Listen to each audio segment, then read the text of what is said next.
What genuinely the craziest shit you've seen posted on Reddit? 1.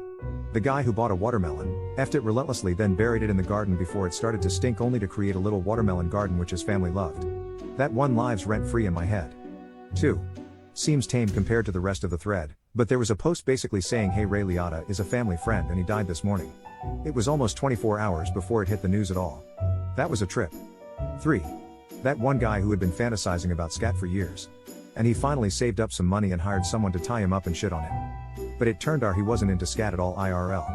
And now he was just sitting in the hotel room, after they left, writing the Reddit post and reflecting on how much time and money he had spent on it.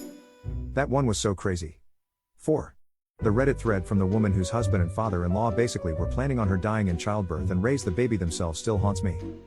There was a thread where a woman's mother used coconut oil on her twin daughter's hair when the one was severely allergic to coconut, which the grandmother was well aware of, saw the kid acting ill, and essentially sent her granddaughter to bed to be unalived. Because the grandmother didn't believe in allergies. 5.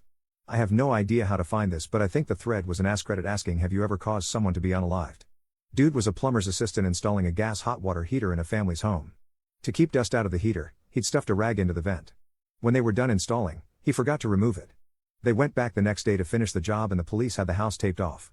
The entire family of 5 had died of carbon monoxide poisoning. He managed to sneak in the back door and remove the rag before anyone figured out what had happened. He never got caught. 6. A little car driving away from a tsunami in Japan.